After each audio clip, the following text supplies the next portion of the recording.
Chapter 5. A Visit to the Island. The children's aunt arranged a picnic for them the next day, and they all went off to a little cove, not far off, where they could bathe and paddle to their heart's content.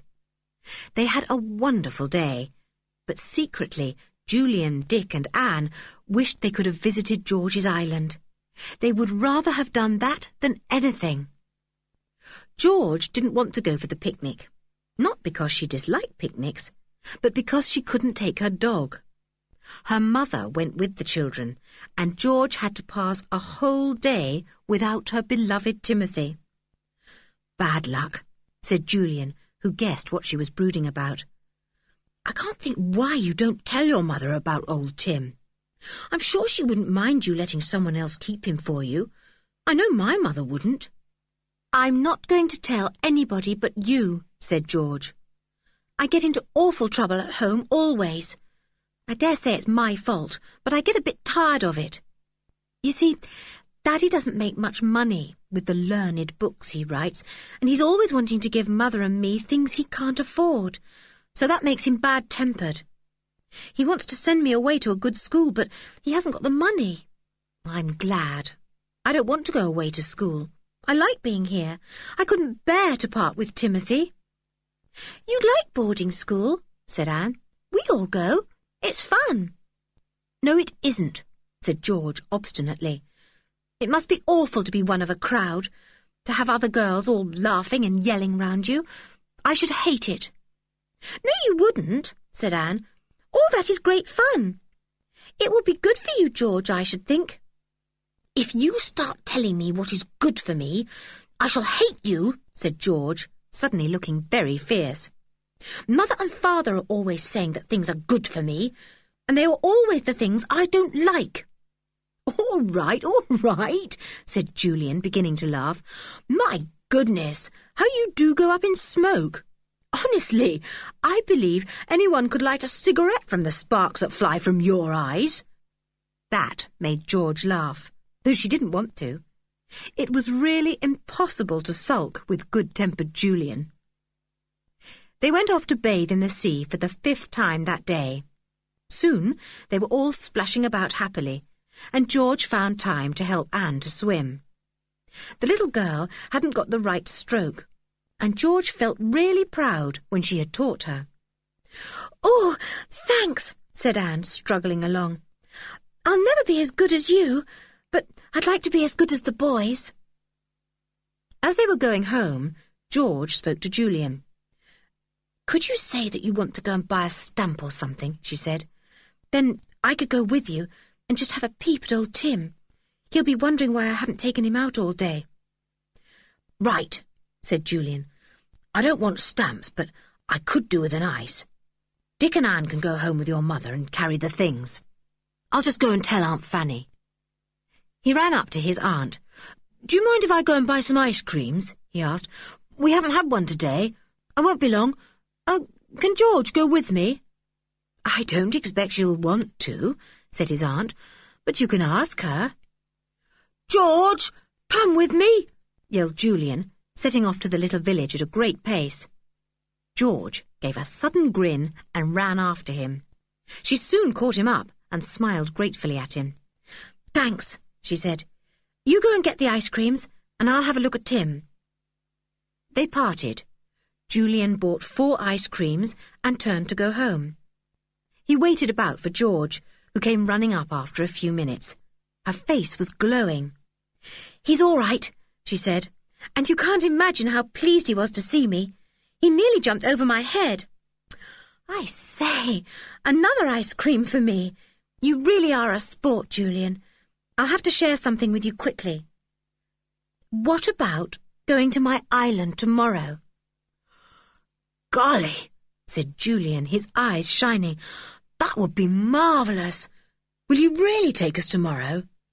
Come on, let's tell the others." The 4 children sat in the garden eating their ices. Julian told them what George had said. They all felt excited. George was pleased.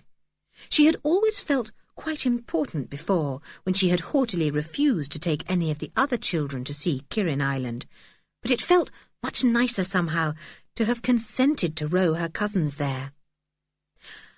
I used to think it was much nicer always to do things on my own, she thought, as she sucked the last bits of her ice. But it's going to be fun, doing things with Julian and the others. The children were sent to wash themselves and to get tidy before supper. They talked eagerly about the visit to the island next day.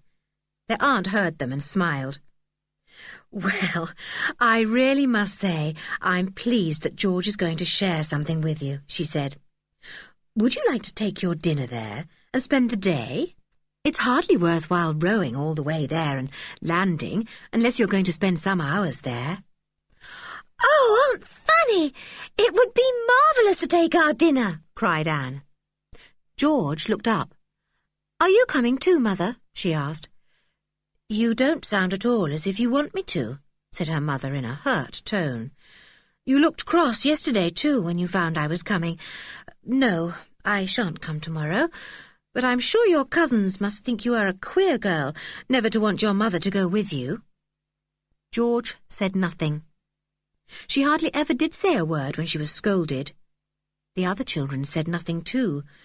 They knew perfectly well that it wasn't that George didn't want her mother to go. It was just that she wanted Timothy with her. "Anyway, I couldn't come," went on Aunt Fanny. "I've some gardening to do. You'll be quite safe with George. She can handle a boat like a man." End of Disc 1. Disc 2.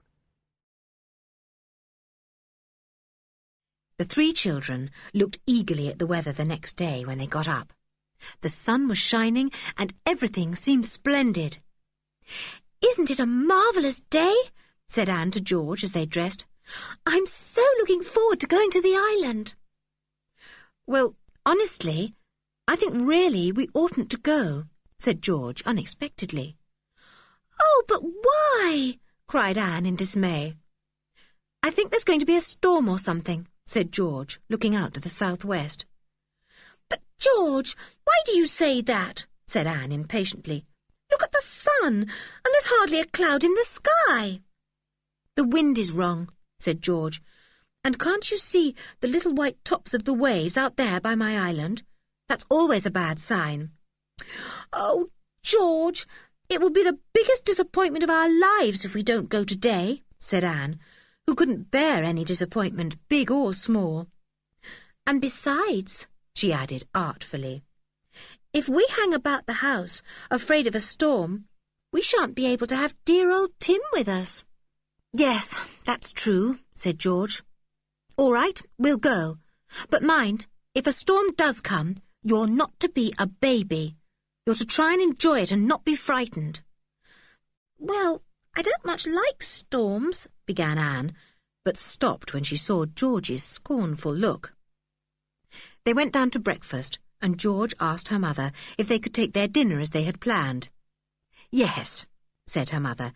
"You and Anne can help to make the sandwiches. You boys can go into the garden and pick some ripe plums to take with you. Julian, you can go down to the village when you've done that and buy some bottles of lemonade or ginger beer, whichever you like." "Ginger pop for me, thanks," said Julian, and everyone else said the same. They all felt very happy. It would be marvellous to visit the queer little island. George felt happy because she would be with Tim all day. They set off at last, the food in 2 kit bags. The first thing they did was to fetch Tim. He was tied up in the Fisher boys' backyard. The boy himself was there and grinned at George. "Morning, Master George," he said. It seemed so queer to the other children to hear Georgina called Master George. "Tim's been barking his head off for you. I guess he knew you were coming for him today." "Of course he did," said George, untying him. He at once went completely mad and tore round and round the children, his tail down and his ears flat.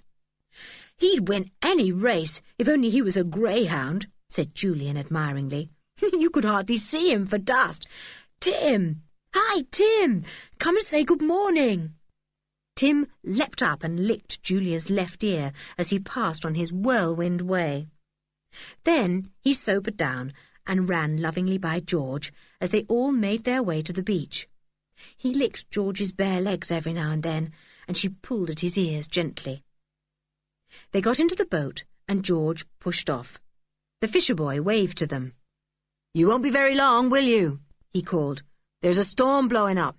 Bad one it'll be, too." "I know," shouted back George. "But maybe we'll get back before it begins. It's pretty far off yet." George rowed all the way to the island.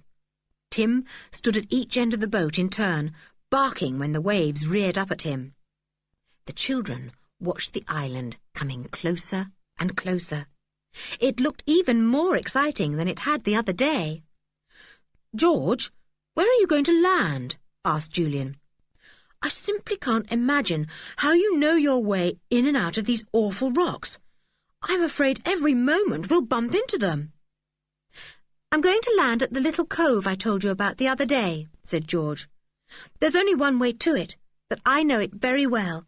It's hidden away on the east side of the island." The girl cleverly worked her boat in and out of the rocks, and suddenly, as it rounded a low wall of sharp rocks, the children saw the cove she had spoken of. It was like a natural little harbour, and was a smooth inlet of water running up to a stretch of sand sheltered between high rocks. The boat slid into the inlet and at once stopped rocking, for here the water was like glass and had hardly a wrinkle. "I say, this is fine," said Julian, his eyes shining with delight. George looked at him, and her eyes shone too, as bright as the sea itself. It was the first time she had ever taken anyone to her precious island, and she was enjoying it. They landed on the smooth yellow sand.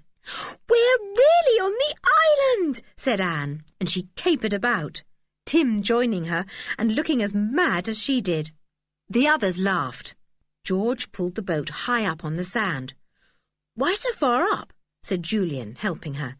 "The tide's almost in, isn't it? Surely it won't come as high as this." "I told you I thought a storm was coming," said George. "If one does, the waves simply tear up this inlet, and we don't want to lose our boat, do we?" "Let's explore the island! Let's explore the island!" yelled Anne, who was now at the top of the little natural harbour, climbing up the rocks there. "Oh, do come on!" They all followed her. It really was a most exciting place. Rabbits were everywhere. They scuttled about as the children appeared, but did not go into their holes. "Aren't they awfully tame?" said Julian in surprise.